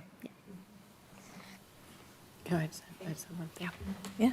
So, I mean, we can send out information or just make a public service event. We did a video at one point We about do. it. Yeah, we did a I video. mean, We it just might yeah. not hurt us to Yeah. continuously try to educate families on Yeah. that, because I agree, Rachel, it's very confusing as a parent. I've been a principal before, and I was Right. like, I mean, I would send letters out to families that were like, you missed, 15 days, and this is how much it cost us. Did you know that? Just so they're aware. Right. Because even, sometimes the real one that hits people and teachers too is that, yes, we have 1,451 student. That one really matters. But I don't get money for 1,451 students. We get money for 1,374. But I still have to provide a teacher for 1,451. So Even yeah, that, I feel like, is like really great information. I mean, we understand it because we live in this world. Yeah. But when you're just trying to be like, my kid doesn't feel good today, or I need to go and I want to take this extra day to see the grandparents or something. Appointments like, oh, okay, you can skip the last 2 hours. No, go to the last. No, I know, but they just don't, we could maybe do a question and answer, frequently asked questions, things you might be thinking. we pushed it out into January because we were like, new year, new reservations. But yeah, we need to just keep hitting it more. Like, come to school. Because it's a rude awakening at Maricosta now with the absences. Yeah. Because unless you have it, They just changed that 2 years ago. Yeah, So they it's had a hardcore. similar problem, problem being like 96% or whatever it was. And so they rolled out a new system 2 years ago when our younger daughters started. But yeah. You don't get full There's credit no to a messing around. class. If you're gone that day or you don't come back, you don't get full credit unless you get a doctor's note, a note. So it's stressful. Yes. Yeah. And all these people that are living in this world are not They as stressed also, yet. though, before they rolled that out 2 years ago, they did have the financial cost associated with it. And I'm going to get Yeah. the number completely wrong because it wasn't mine to remember. It was like but $69 or something a day. Well, I was going to say it was like $500,000 that they lost as a high school for Yeah. absences. Yeah. I will tell you, our middle school is not our attendance problem, our TKs. It's our littles. The TK and K have the worst attendance in the district. I think it's just this idea of, oh, it's not important, we'll take off. So there are, I was meeting with Dr. G just last week, and we were talking like, how do we really hit it hard? But they are our worst offenders. Yeah. Pay attention, TK parents. Come to school. Come to school. Well, I think just explaining to them that as you get to middle school, that it does, it is like you aren't getting the full funding because of these absences, and they just don't understand how it's collectively affecting the whole. We also tell parents it's anxiety producing. It's like going into a really important meeting and you're 20 minutes late. Like that's how it feels when you've missed a day of school. Like really important things happened and you weren't there for it. So it can contribute to some of the mental health issues. Thanks, Paula, for always making things understandable, for me in particular. You're welcome. All right, superintendent report, Dr. Wilds. Just that, we've spoken a couple things. Glenn Miller was amazing last night. We had a really great time. I do want to highlight, though, there was a alto saxophonist all the way on the left. And that little boy was one of my fifth graders when I was a school principal, and he was like a rock star. And he walked in, kids were getting his autograph, and he got to come home. So I'm so proud of that little Aiden Sears. But and also enrollment is open, so we'll move on.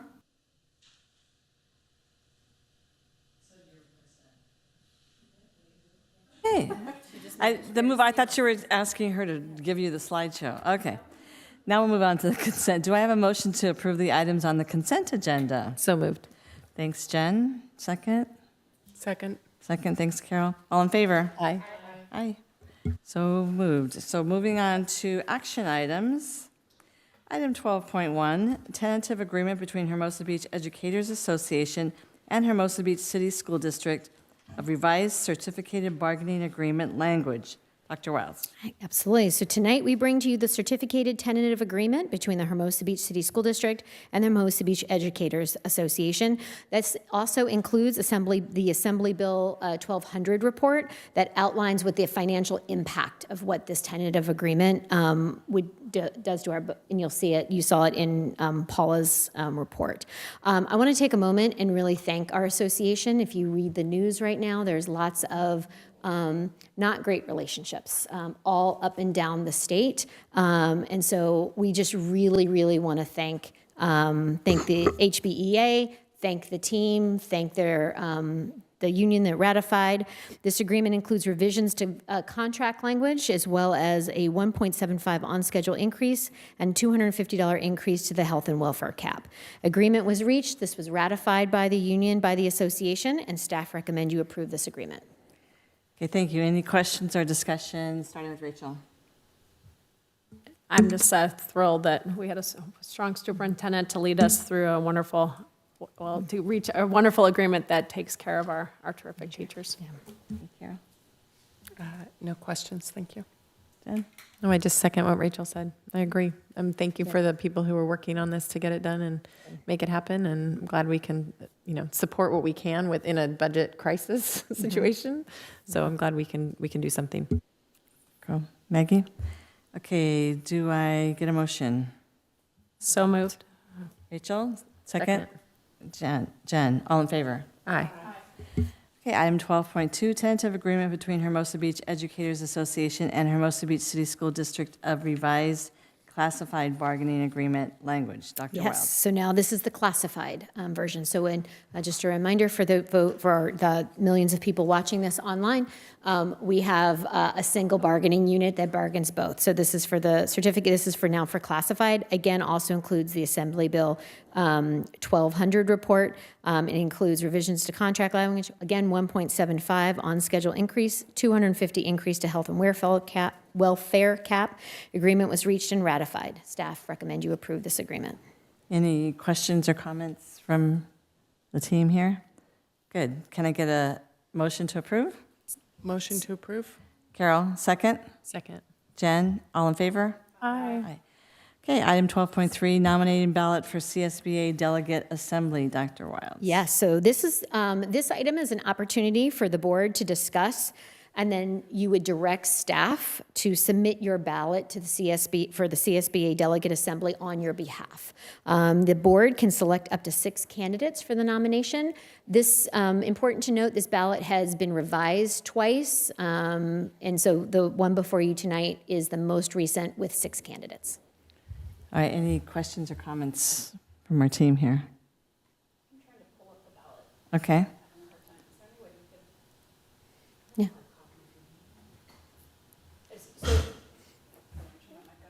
The person the person I received an email from was Andrew Lackman, and so he did not make the ballot, correct? Right, correct.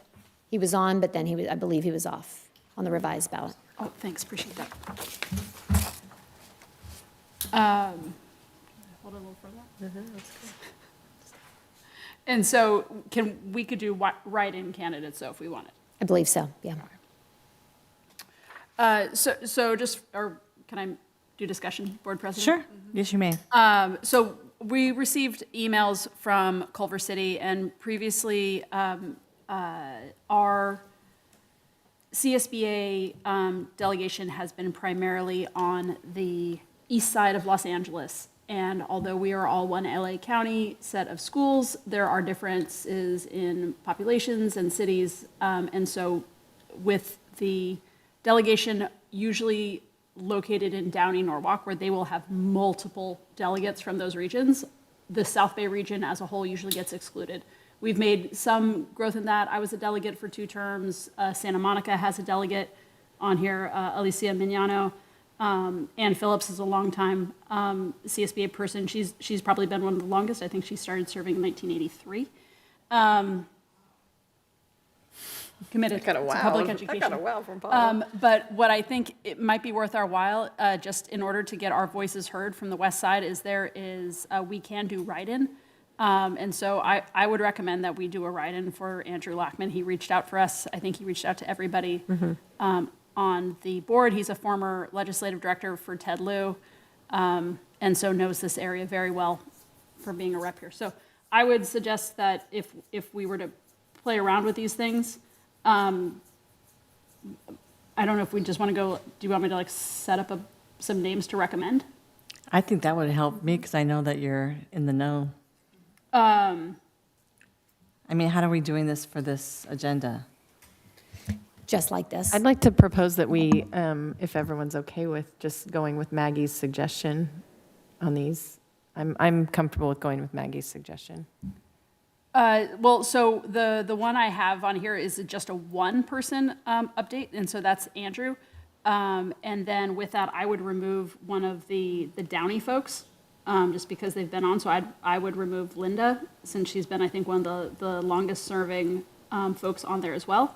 And that just gives us more of a chance to move the delegate piece around.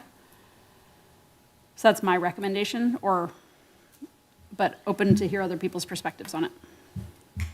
I don't have enough information to weigh in, but I know that you're in the know, so I go with what Jen said, that I'll go with your recommendation unless someone else. But I don't know how to approve this on the agenda. You don't, you just direct staff. You direct staff to do it. direct staff. Okay. So there's I don't know if anybody else got a chance So to see Maggie, the yeah, ballot. so the proposal would be to drop Linda and do a provision for a writing candidate name, and I just forgot his name. What's Andrew Lackman. Andrew Lackman. What do we think? Or if people want to keep Linda and drop the other. We don't have Downey to person. vote as a board. We can vote individually, correct? No, it's a board. It's one, but you get one vote You get as a one board. vote? Oh.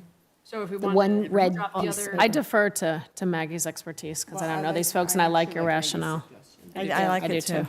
Okay, cool. Okay, so what we're saying is we're approving this based on Maggie's suggestion. So I move that the Hermosa Beach School Board submit a ballot Write-in. for the CSBA Delegate Assembly with a write-in candidate for Andrew Lackman and not vote for Downey Rep. Linda Solomon Saldana. Okay, who wants to second that motion? I will second it. Okay, second. All in favor? Aye. Aye. Okay, good, so moved. Item 12.4, 2025-26 second interim report, Ms. Montalvo. Thank you. It is recommended that the board approve the 25-26 second interim report. Okay, questions or discussion around this table? Nope. Nope. Nope. Maggie, But are you busy? Second interim report, do you have any questions or discussion? None. Okay, can I get a motion to approve? Motion to approve. Okay, Carol, Second, Rachel, thank you. All in favor? Aye. Good. Item 12.5, fiscal year 2025-26 interim revisions. Ms. Montalvo. Thank you. This is procedural. Once you approve this, the revisions will be put into the BEST system, and the finances will be updated to reflect what's in the SACS report. So the recommendation is that the board would approve the budget revisions. Cool. Do we have any questions or discussions? Nope. Can I get a motion? So moved. Thanks, Jen. Second. Second, Carol. All in favor? Aye. Aye. Item 12.6, approval of agreement for purchase and sale of 2 relocatable classroom buildings from Long Beach Unified School District. Ms. Montalvo. Thank you. Long Beach Unified School District is the current owner of 2 relocatable classrooms located at Minigant Elementary School. The purchase price for these 2 relocatables buildings is $2. $2. $1 per building. Okay. The funds to pay for this project are Fund 40. Refurbishment, transportation, installation are addressed under a separate board item. So this is just strictly to purchase them from Long Beach Unified. Yeah, I think I have $2 in my pocket. Anybody want a question or discussion? Could it be the Kathy Burrows? Yes. Could we put a naming right get on to it? say it right, Barrow. Barrow. $5. Barrow. You can endow. Yeah. Which one is Fund 40? Capital projects. Okay, no discussion, questions? Okay, can I get a motion? So moved. Thanks, Jen. Second? Second, Carol, and all in favor? Aye. Aye. All right, item 12.7, approved piggyback contract for relocatable classroom buildings. Ms. Montalvo. Thank you. On November 8th, 2021, Hesperia Unified was awarded a bid number 22-001 for portable classroom buildings to Silver Creek Industries. Hermosa Beach Unified School District, in coordination with its program, has vetted their bid process. The contract was publicly advertised. It was awarded to the most responsive bidder. We're doing our due diligence here to make sure that their piggyback contract is not going to get us in trouble, right? That they've done their due diligence. The contract permits cooperative allow other public agencies to use their piggyback contract, and that's what we're going to do. Pricing schedule and unit pricings remain available. So the recommendation is that the board approve the use of the piggyback contract with Silver Creek Industries under the Hesperia Unified School District, bid number 22-001, for the purchase, refurbishment, transportation, and installation of the relocatable classrooms as needed by the district at Hermosa View School. Okay, awesome. Questions, comments? Anybody? Okay, around. Can I get a motion to approve this? So moved. Thanks, Jen. Second. Thanks, Carol. All in favor? Aye. Aye. Item 12.8, approval of agreement with Silver Creek Industries, LLC for refurbishment, transportation, and installation of 2 relocatable classroom buildings at Hermosa View Elementary School. Dr. Wilds. Yes, thank you. So I just want to say 12.6, 12.7, 12.8, thank you to this man sitting in this audience for 2 hours, because let me tell you, who could not have figured this out by herself is your superintendent, right? This would not have been this was not something I would able to do by myself. So 12.8 is an agreement for this refurbishment, relocation, delivery, and installation of the 2 existing 24 by 40 relocatable classrooms at View. And important to note that these would provide additional learning spaces for our special education programs who are currently now in spaces that don't adequately give enough space. It's a nice way to say that, as well as being able to use to give a little more breathing room to start after school in our ELOP programming. Staff recommend you approve this agreement. All right, any questions, comments? This will be nice. Can I get a motion? So moved. Thanks, Jen. Second. Thanks, Maggie. All in favor? Aye. Aye. Okay, 12.9, home to school transportation plan renewal. Ms. Gluck and Ms. Montalvo. I'm going to take that one. So this is the annual transportation plan. The plan must be adopted by the school district every year by April 1st. It's a procedural. Ida Bailey will make sure that we have this plan in place when they do our audit. All right, any questions? I should recommend approval. Okay, great. Anybody have any questions upon this recommendation? Okay, can I get a motion? Thank you, Rachel. Second? Second. Carol, you said it first. All in favor? Aye. Aye. Aye. Okay. Okay, 12.10. Adopt resolution number 122526 of the Board of Education of the Hermosa Beach City School District approved the form of a preliminary official statement in connection with the issuance of 2026 general obligation refunding bonds and certain acts in connection therewith. Ms. Montalvo. Thank you. As you remember at last meeting, John Isom from Urban Advisors was here, as well as Lawrence Chim. The resolution presented with the items approves the form of the preliminary official statement, or a POS, for the bonds. The recommendation is that the board approve the preliminary official statement and resolution in connection with the 2026 bond for refinancing to save taxpayers money. Okay, And awesome. sorry, can I just add one more thing? Just important to note with this resolution is that we'll be working with our fiduciary partners to monitor the current interest rates. So that will be something we'll be watching very closely that Right. will impact this. And we have our bond rating call on Thursday, tomorrow. All right, any further questions, comments? Okay, can I get a motion to approve? Motion to approve. Thanks, Carol. Second. Second, thanks, Jen.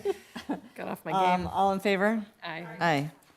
Okay, item 12.11, purchase of teacher and staff laptops through the California Multiple Award Schedule, CMAS, contract 3/24/05/1014. Ms. Orozco. Hi, good evening, board. So these 50 laptops are no longer updatable. They're on Windows 10, and as you know, they pose a security risk. So therefore, we are needing to replace these machines, and so the staff recommends that the board approve. Okay, cool. Any comments, questions? I just had I'm not sure the size of these laptops, but Susan walks around with a laptop that is way too big for her world. You give the superintendent the last one. I'll take the Yes, worst but one. I mean, Yeah. we're hoping that these new ones are smaller and more portable. They are smaller than a less car. weight. They're smaller than a car. Good Lord. Mini Thank Cooper. you for doing that. You're welcome. Okay, can I get a motion to approve? So moved. Okay, Rachel, and a second by Maggie. That was me. It was you, Jen, sorry, you threw your voice over there. It was a chorus, kind of. Okay, all in favor? Aye. Aye. All right, 12.12, purchase of technology equipment, 500 Chromebooks through the California Multiple Awards Schedule, CMAS, contract 3/24/05/1014. Ms. Orozco. Yes, thank you. So these 500 Chromebooks will allow us to continue the one-to-one program for the students. A lot of these are outdated and they can no longer be used for state testing. And so it poses a risk for us to meet that requirement, and therefore staff recommends that you approve this purchase. Great. Questions, How comments? soon will we get those? As soon as we put that PO in a month, we will have them here. So before the new school year. And you'll be able to, In time for testing. you'll be able to, I guess, log them. Yeah, they update won't them. be in time for testing, so we're working with staff, our admin, to make sure that all of our classes are covered for testing. We may have some test and take turns with they don't have to have one Chromebook can be used for multiple students. Do you have to use the Chromebook for Yeah, the test? you do, because Can't you have use to your have own personal laptop? No, it has to be on a secure browser. And so that's part of the issue. We have Chromebooks that are well past their end of life, and so they won't update. So, but we want to put this purchase in for the Chromebooks so that Sandra and her team can work this summer in getting them inventoried and out to students. But we also know that there's a lag time, tariffs, state of the world that are making these run a little slower. All right, cool. Questions, comments? Okay, can I get a motion to approve? So moved. Thanks, Carol. Second. Thanks, Rachel. And all in favor? Aye. All right, 12.13, approval of purchasing agreement for Parent Square Communication Platform. Ms. Orozco. Yes, so this is what Eileen spoke about, the Parent Square communication, where it would be your one-stop shop, where parents can receive flyers or events or urgent communications. It can also do critical absentee. There's a feature in there that you can pull a report and see if the students have been absent for X number of days, and then you can bring the parent in and try to, cater to those students and try to figure out why they've been absent.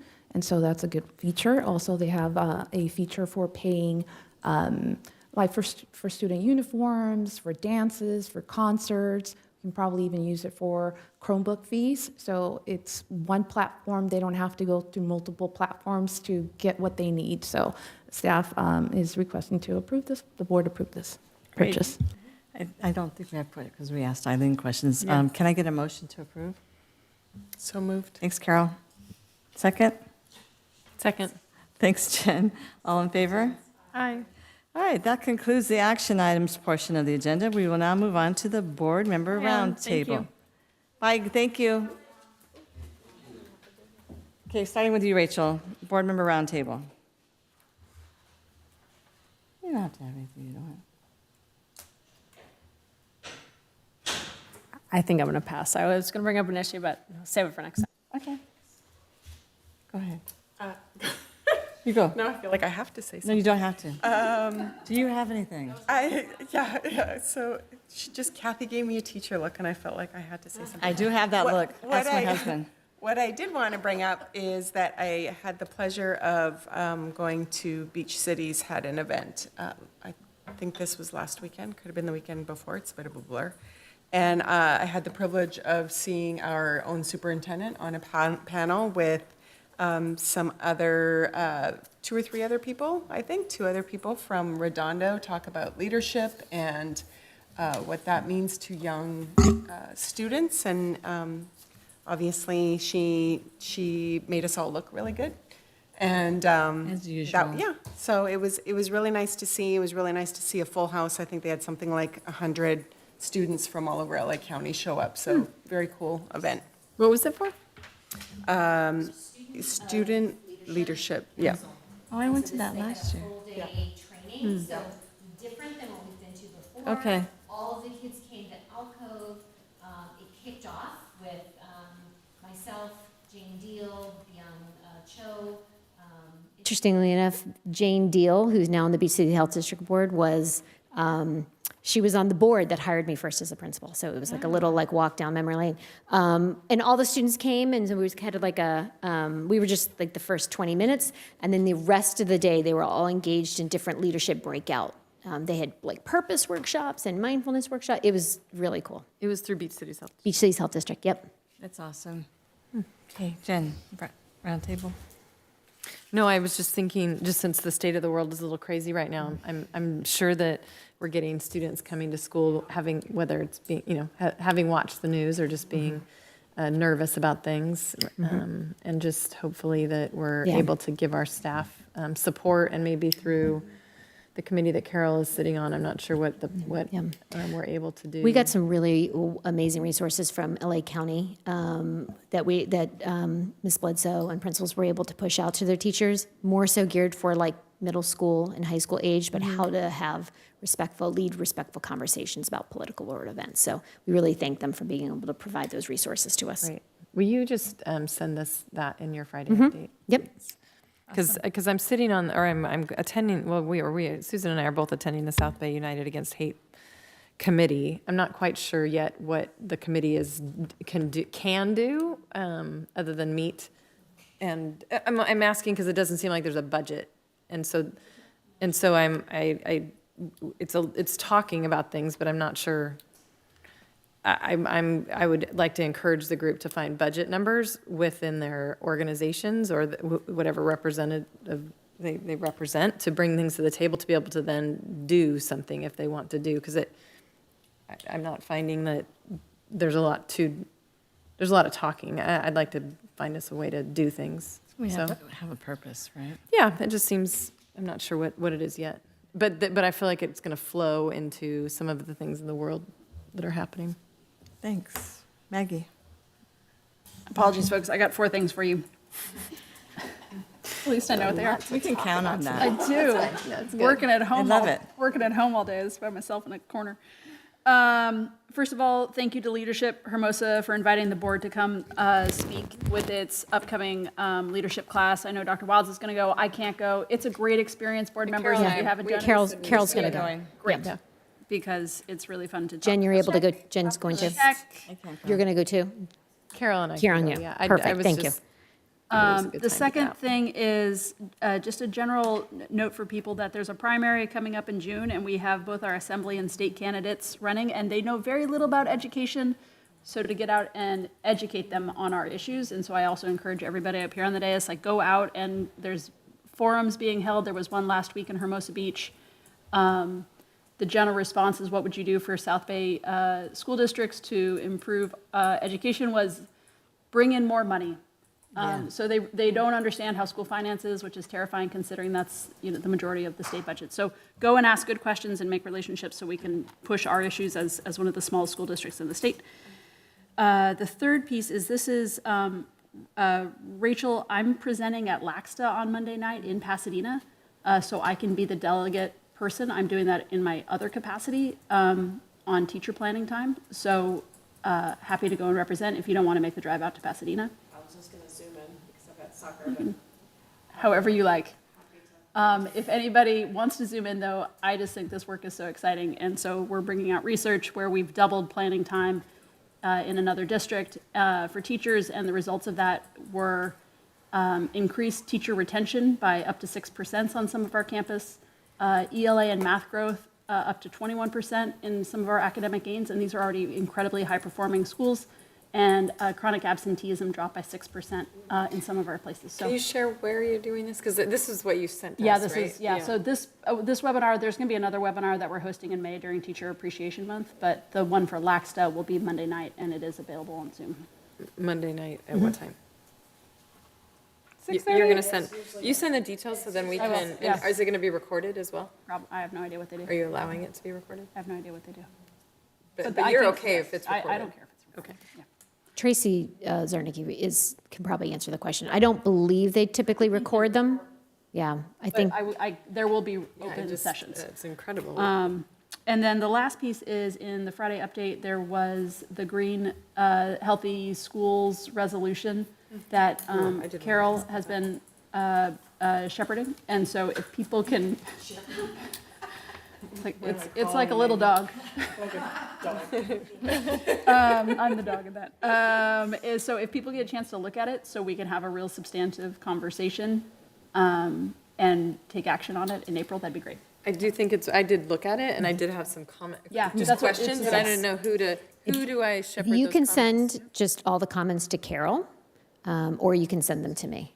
Yeah, and we can I make. was like, I thought you were joking. Like, No, I'm serious. Send everything to Yes, Carol. she's the main editor, but I'm happy to go in and make a comment on the doc. I try not to mess with the original copy Yeah. of the doc, but it will be a discussion item in the April meeting. The thing if you haven't read it yet, to just when you look through it, to think about some things might be better to not put in writing.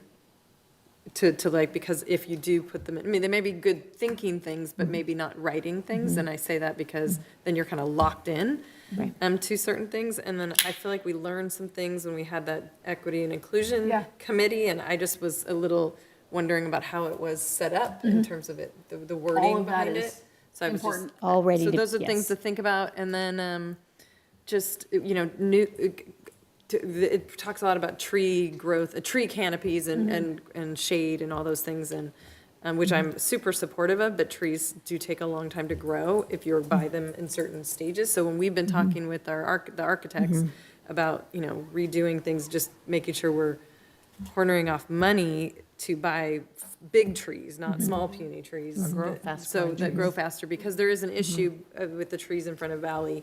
If we do make changes there, that the trees have some ailments. So those are just things when you guys are reading, when everyone is reading the information, to just keep in mind.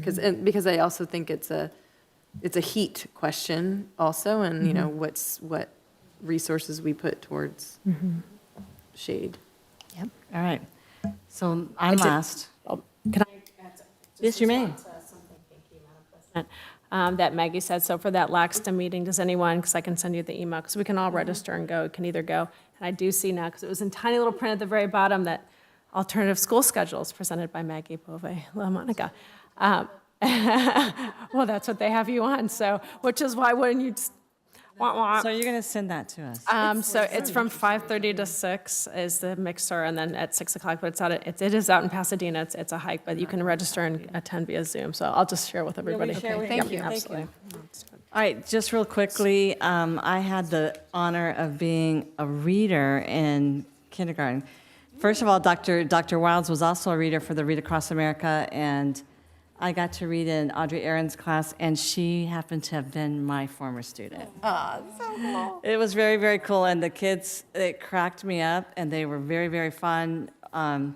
It really made me realize that I taught the right age, eighth grade. Eighth grade was my jam, but their comments were hysterical, and they loved it. And thank you very much to Jessica Jacobs for running this whole program and all her efforts. That it was well run. As I was walking in, 2 police officers were walking out, and they were so excited, and they were sharing their stories. So it was awesome. Okay, calendar: April 1st, HBCS. There's our next school board meeting. April 6th through 10th is spring break. May 4th through the 22nd is our CASP testing for grades 3 through 8. May 9th, HBEF presents Hearts of Hermosa. And that's it for this evening. Do I have a motion to adjourn this meeting?